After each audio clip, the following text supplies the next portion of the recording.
Well, it has been almost 4 years in the making. Actually, it was made 4 years ago. It's been 4 years in the waiting. Finally, the New Mutants gets its due. It gets its release in the theaters, no less. I supported the theaters, and now let's find out if it was worth the wait.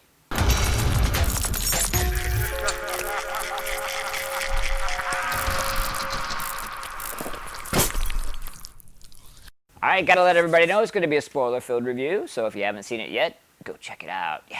So basically, in a nutshell, a bunch of teenagers are all put into a little psych ward type area because they are mutants, and they have powers and abilities, but they're haunted by their fears. That's the horror aspect of it.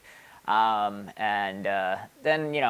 they use their powers, and hilarity ensues. Alright, we start off with likes time, and I gotta tell you this right off the bat. I am a fan of the New Mutants comic book. I got it back in the day, especially the artwork by Bill Sienkiewicz, or however you pronounce his name. And I was very keen on this from that aspect, which of course is not horror.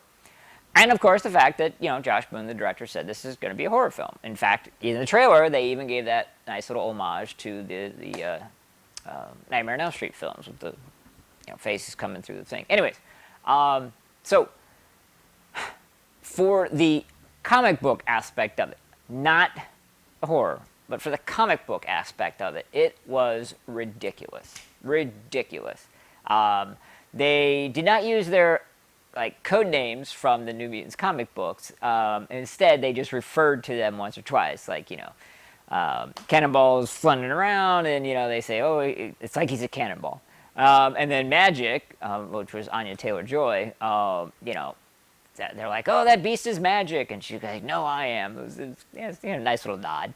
And speaking of nods, they tie in what clearly Fox was planning for a very long time with Mr. Sinister. SX Corporation is in this film. I understand that, John Hammond even shot scenes as him, for Christ's sakes, but of course those were cuts. So for the comic book part, awesome. The horror part, not so much.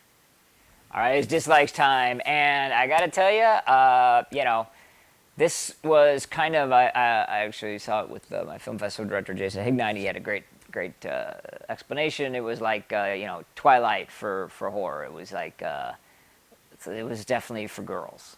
The horror was not anything to write home. It was very stale, very generic. But the biggest FU is the whole ending of the film. So in a nutshell, Danny Moonstar has brought to the compound her demon bear from the reservation, and everybody attacks it, and it shrugs all of it off. Cannonball bursts into it, nothing. Sunspot hits it with fire, nothing. Rain claws the hell out of it, nothing. And even Magic goes completely postal on it, which, of course, if it was the real Magic, wouldn't have been a problem. I forgot to mention in the likes, they had Lockheed, and he was awesome. But nevertheless, so everybody's down and out. We've revived Danny Moonstar. It's all up to her to kick the beast's ass. And what does she do? She says, actually, stop. And no. And it listens to her and disappears. And there was an audible groan in, I say crowd, but there was 10 people there. Because it's the most idiotic, anticlimactic, and decimation of your effort of your characters that you create. If all it took was her saying no or stop or a combination of the two at any point in time, then all the arc, all the development, all pointless, useless. So atrocious writing, absolutely atrocious. And if the rest of the movie hadn't been so sort of, chick flicky and so soft and weak on the horror, this would have destroyed the ending. Since it was all those things, this really hurt. All right, it is Pinhead time. You notice the absence of Pinhead. It's for a good reason. He's not needed. 0 Pinheads. It's not okay.